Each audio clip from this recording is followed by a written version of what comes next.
In this true crime documentary, we uncover the shocking case of Kelsey Smith.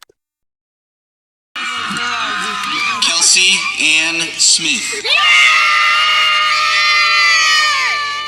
Keep her in your prayers. Kels, if you're out there watching us, we're coming. We're not going to stop until you're home. Nothing is going to stop us from bringing her back with us. We were at the end of our driveway when we were told Kels was gone, that they had found her. And I just remember screaming, "Not my Kels, not my Kels." I pull up right in front of my parents' house and I see them sitting on the back of Dad's pickup and they're just bawling. And seeing my dad cry like that. And they just gave us this look and I just dropped to the ground and screamed, "No." Our story today takes us to the city of Overland Park, a quiet, well-kept city that sits on the far eastern edge of Kansas, right on the border with Missouri, separated only by the Kaw River and Interstate 435. Overland Park isn't just any city. It's one of the largest and wealthiest in Kansas, often ranked among the safest and most family-friendly places in America. Its streets are wide, its neighborhoods are peaceful, and its residents are mostly middle and upper-class families. Shopping malls like Oak Park Mall attract people from all around, and the sense of order and comfort makes it the kind of place where tragedy feels impossible until it happens. At the heart of this city lived the Smith family.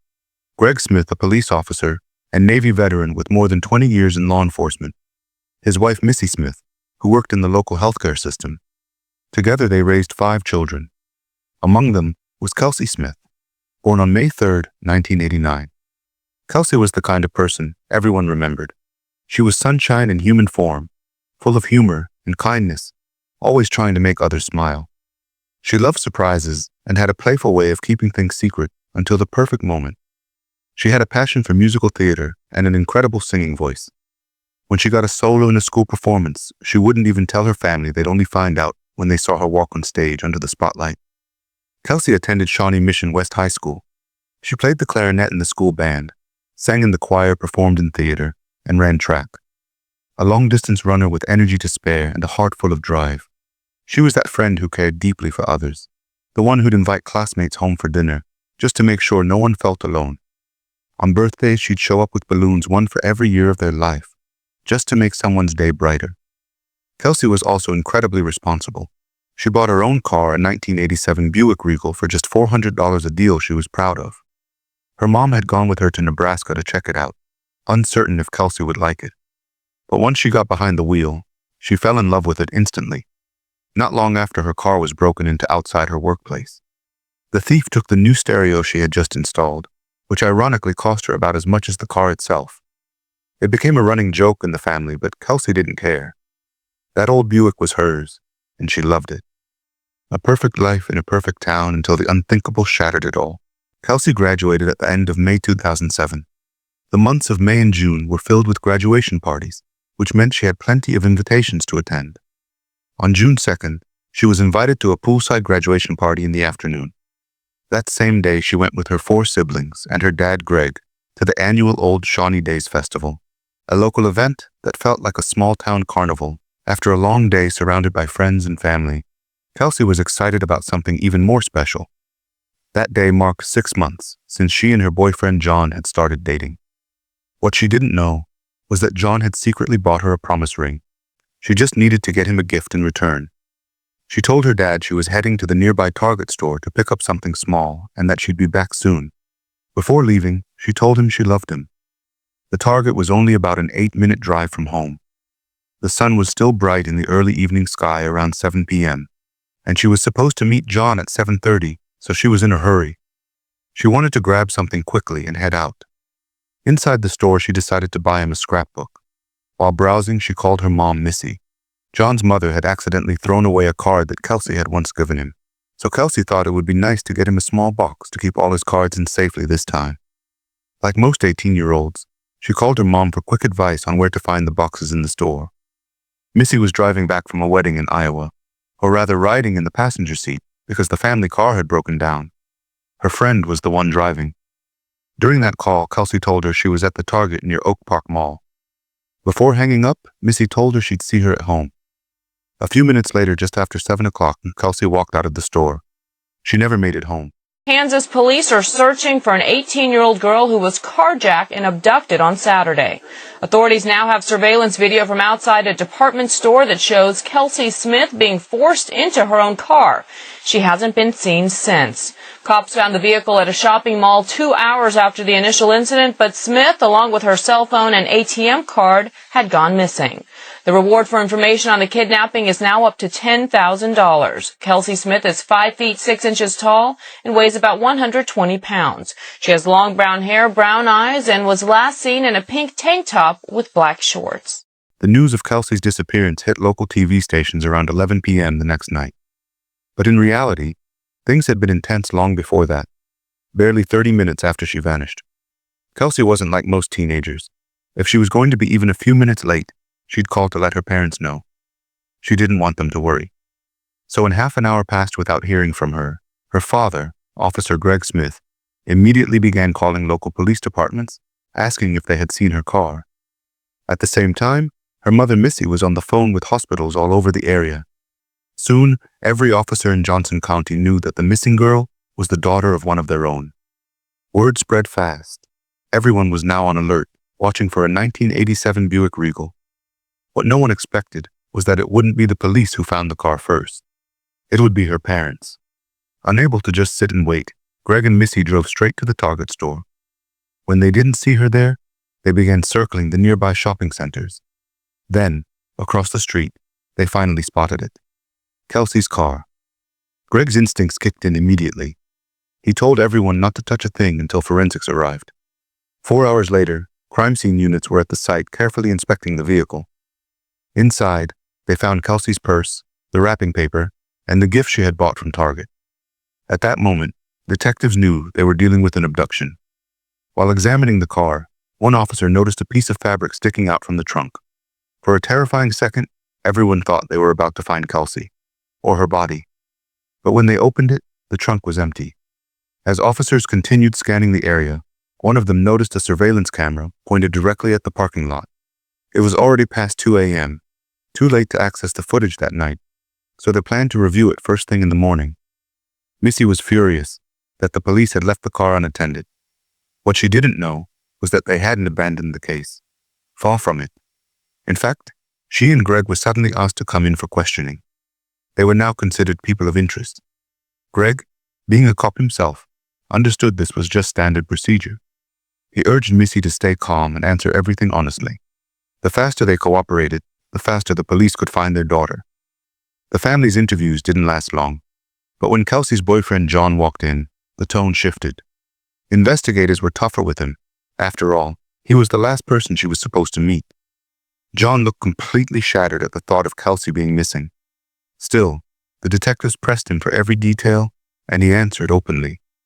Nothing he said raised suspicion.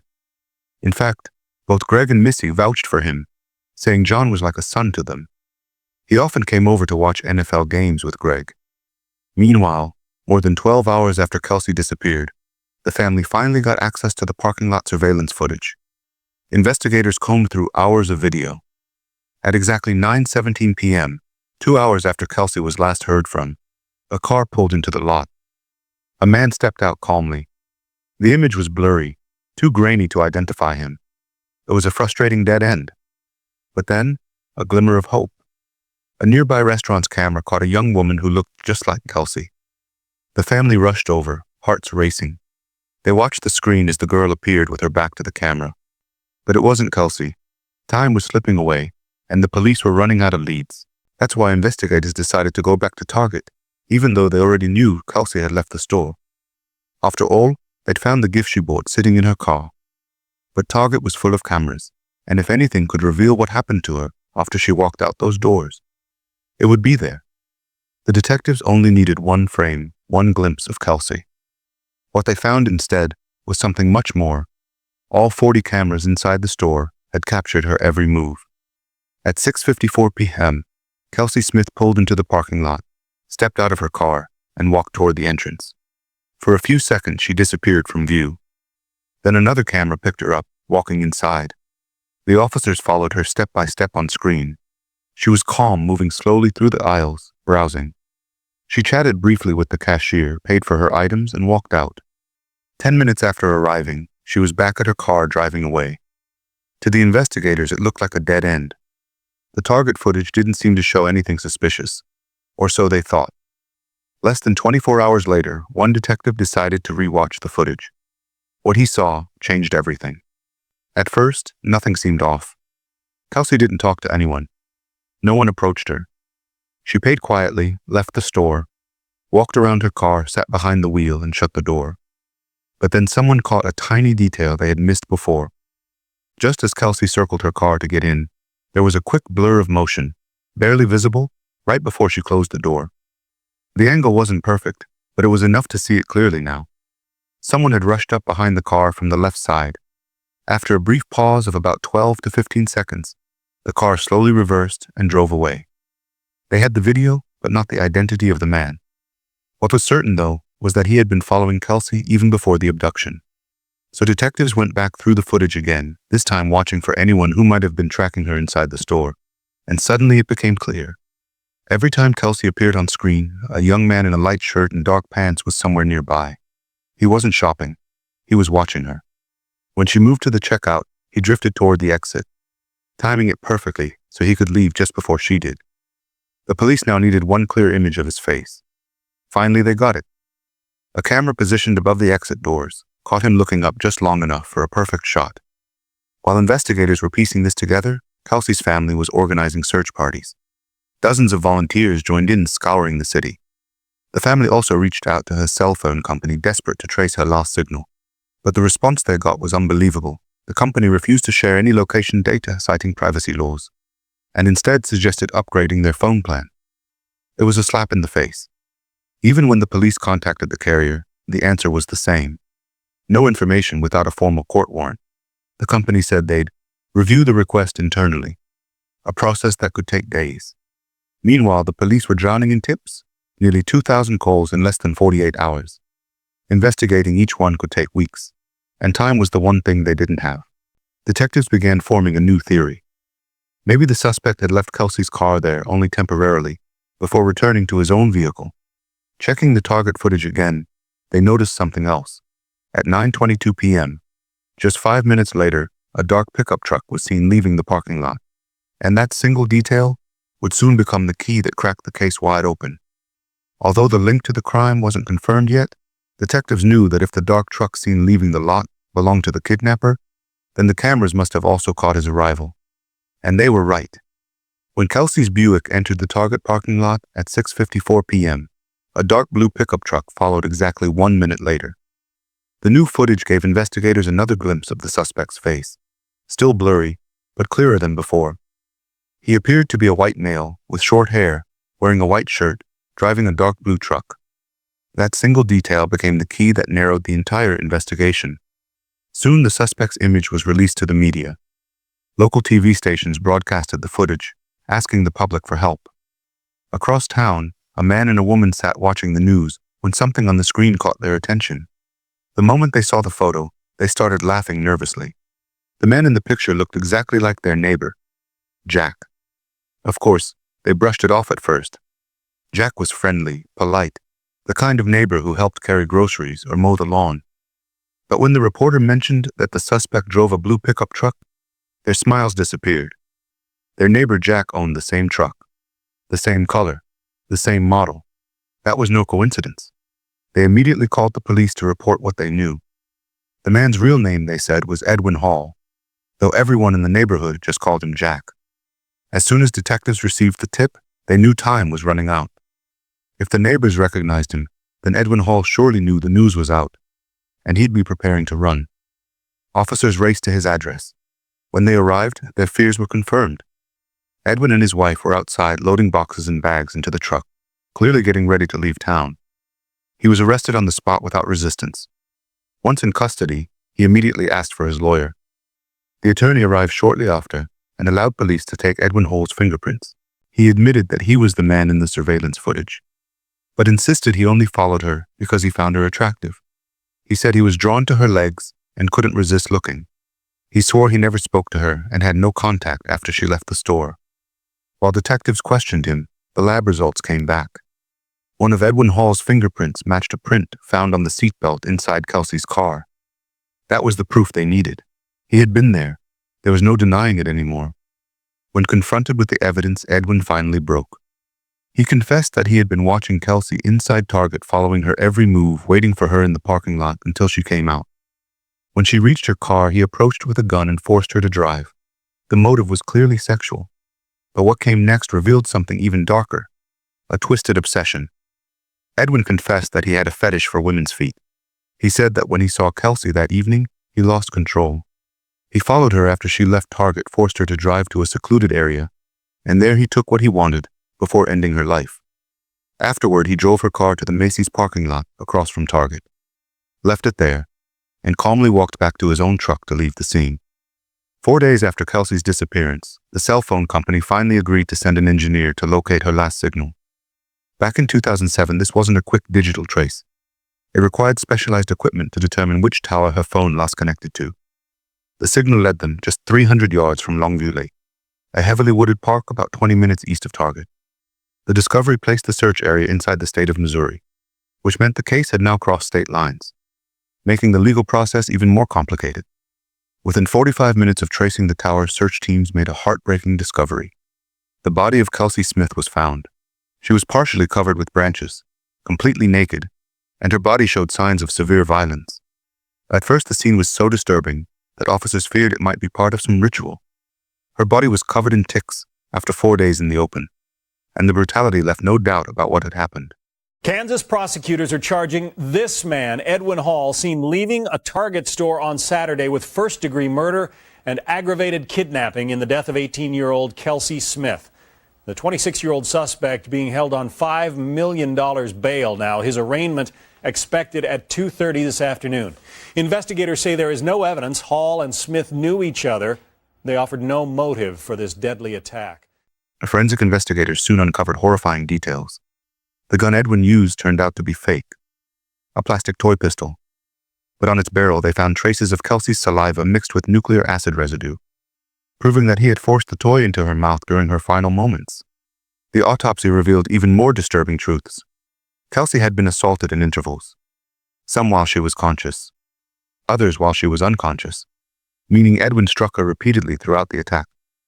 But perhaps the most revolting detail came from his own wife.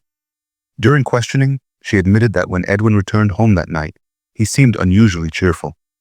In fact, they were intimate not long after he walked through the door, less than 2 hours after he had brutally assaulted and killed Kelsey Smith.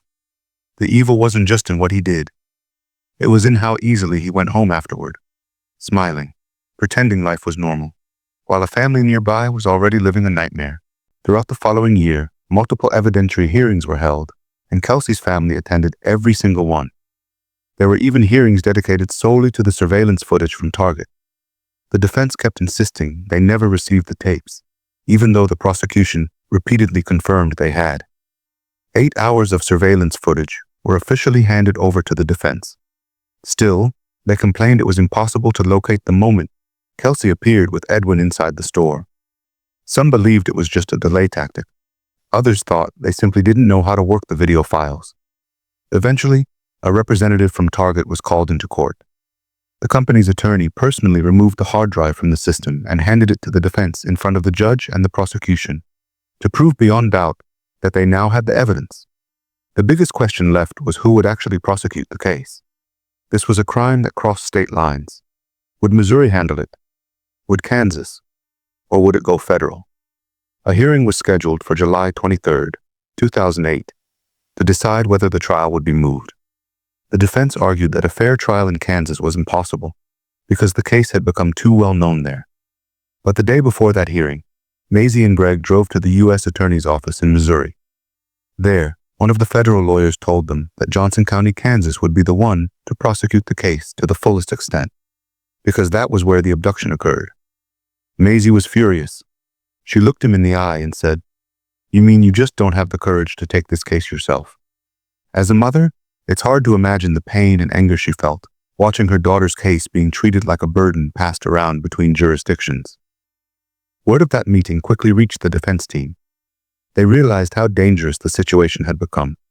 If the case went federal, the prosecutors would almost certainly seek the death penalty. So the next day, instead of a hearing to change the trial's location, it became a hearing to change the plea. It is not really a victory, but it is justice. And justice isn't always fair. If it was fair, we'd get Kelsey back. Kelsey's family said it was an easy decision to accept the plea agreement. Her mother said it was the best thing for their family. Now everyone can focus on Kelsey. All these kids knew her. It tells you what kind of person she was. It's all about her. And that was part of the reason for the plea, so we could get the focus off Edwin. He doesn't matter. On July 23, 2008, Edwin Hall pled guilty to 4 charges. His wife Aletha was in the courtroom that day. It was the only time she was allowed to see him again. She had been banned from visiting the Johnson County Jail after being caught exposing herself to Edwin during a prior visit. An act everyone agreed was as sick as it was disturbing. I'm so sorry for what I've done. That's it. That's all I can say. On April 17, 2009, the Kelsey Smith Act was officially passed in the state of Kansas. Since then, it has been adopted by more than 29 other states across the United States. There was already a federal law that outlined how cell phone location data could be released in emergencies. But the problem was that it left the decision to the discretion of phone companies, meaning response times were often slow and sometimes completely ineffective. The goal of the Kelsey Smith Act was simple: to give law enforcement immediate access to cell phone location information in cases involving the risk of death or serious physical harm. This law has saved countless lives over the years, and the mission now is to see it enacted in every state across the nation. In 2011, Greg Smith Kelsey's father ran for a seat in the Kansas House of Representatives and won. Later, he was elected to the Kansas Senate, where he continued to serve. His work focused primarily on victims' rights and community safety legislation. Thank you for watching. If you enjoyed this video, don't forget to like and subscribe for more true crime documentaries. See you in the next video.